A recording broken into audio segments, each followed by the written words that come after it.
আসসালামু আলাইকুম, আমি ডাক্তার আব্বাস উদ্দিন। আজ আপনাদেরকে বলবো দাঁত মানে টিনিয়া রিংওয়ার্ম কেন হয়, এর চিকিৎসা কি। দাঁত হচ্ছে একটা ফাঙ্গাল ইনফেকশন। সাধারণত ডার্মাটোফাইট নামে একটা ফাঙ্গালসের কারণে, ইনফেকশনের কারণে এই দাঁতটা হয়। সাধারণত আমাদের স্কিনে হয়, লাল গোলাকৃতি একটা বর্ণ হয়, এটা চারপাশে উঁচু দাগা থাকে এবং মাঝখানে হচ্ছে ফ্যাকাশে থাকে এবং হচ্ছে দাঁতটা খুবই চুলকানো এবং এটা হচ্ছে আমরা বলি কন্টাজিয়াস মানে ছোঁয়াচে রোগ, একজন থেকে আরেকজনের হয়। এখন আসি এটা কিভাবে হতে পারে। সাধারণত আক্রান্ত ব্যক্তির সংস্পর্শে আসলে অথবা তার ব্যবহৃত জামা কাপড় তোয়ালি এগুলো ব্যবহার করলে আপনার দাঁত হতে পারে। এছাড়াও আপনার হচ্ছে অধিক ঘাম হলে স্যাঁতস্যাঁতে জায়গায় এই দাঁতটা হতে পারে, যেমন হচ্ছে আপনার বগলের নিচে, হাঁটু ভাঁজের মধ্যে, দুই রানের চিপায়, এগুলাতে আপনার দাঁত হতে পারে। এই জন্য আপনাকে হচ্ছে বেশি ঘাম হলে বা স্যাঁতস্যাঁতে পরিবেশে থাকলে, বাসায় আপনার হচ্ছে আলো বাতাস কম ঢুকলে আপনার এই দাঁত হওয়ার সম্ভাবনা থাকে। এখন আসি আপনি দাঁত হলে কি করবেন। প্রথমেই আপনাকে বলি হচ্ছে আপনার যে জামা কাপড়, ব্যবহৃত জামা কাপড় আছে, বিছানার চাদর আছে, সবকিছু আপনার হচ্ছে ধুয়ে ফেলা লাগবে এবং হচ্ছে ফ্যামিলির হচ্ছে আপনার যে কয়দিন দাঁত হচ্ছে এটা আপনার ভালো হবে না, আপনার হচ্ছে আলাদাভাবে আপনাকে থাকতে হবে এবং হচ্ছে আপনার জামা কাপড় সবগুলো ধুয়ে ফেলা লাগবে।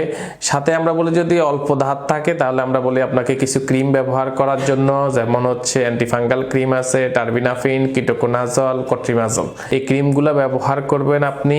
সাধারণত 1 থেকে 1.5 মাস আপনাকে এটা ব্যবহার করা লাগে এবং এর থেকে যদি আপনার বেড়ে যায় এই ক্রিমগুলোর সাথে আপনাকে হচ্ছে মুখে খাবার ওষুধ খাওয়া লাগে, যেমন হচ্ছে আপনার এই যে টার্বিনাফিন, ইটাকোনাজল, কিটোকোনাজল, আমরা বলি 1 থেকে 1.5 মাস আপনাকে এটার চিকিৎসা নিতে হবে। এখন খুবই বেশি পরিমাণ দাঁত হয়ে গেলে আমরা ক্রিম এবং হচ্ছে মুখে খাবার ওষুধ এর সাথে আমরা হচ্ছে কিছু লোশন আছে, লোশন ব্যবহার করতে বলি। এখন আসি, অনেকেই বলে অনেকদিন চিকিৎসা নিচ্ছি কিন্তু দাঁত ভালো হচ্ছে না। এখন এইটাকে আমরা বলি ইনএডিকুয়েট ট্রিটমেন্ট অথবা রেজিস্ট্যান্স টিনিয়া। আপনি অল্প কয়েকদিন ট্রিটমেন্ট করে একটু ভালো হয়ে যাওয়ার কারণে আপনি ওষুধটা বন্ধ করে দিচ্ছেন। এবং দ্বিতীয়ত হতে পারে আপনার শরীরে রোগ প্রতিরোধ ক্ষমতা কম, যেমন আপনার ডায়াবেটিস রোগ থাকতে পারে, কিডনি সমস্যা থাকতে পারে।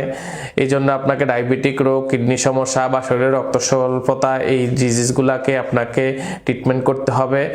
এবং হচ্ছে সবচেয়ে ভালো কথা মনে রাখতে হবে, স্টেরয়েড জাতীয় কোনো ক্রিম আপনার ব্যবহার করা যাবে না অথবা স্টেরয়েড জাতীয় ওষুধ খাওয়া যাবে না। কারণ স্টেরয়েড ক্রিম আপনি ব্যবহার করলে প্রথম দিকে কিছুটা কমে এটা খুবই বেশিভাবে বেড়ে যাচ্ছে। এই জন্য একজন ভালো ডাক্তারের পরামর্শ নিয়ে আপনি হচ্ছে দাঁতের চিকিৎসা করবেন এবং হচ্ছে দাঁতের চিকিৎসাটা অবশ্যই আপনাকে 1 থেকে 1.5 মাস করা লাগে, কোনো ক্ষেত্রে 3 মাসও করা লাগে।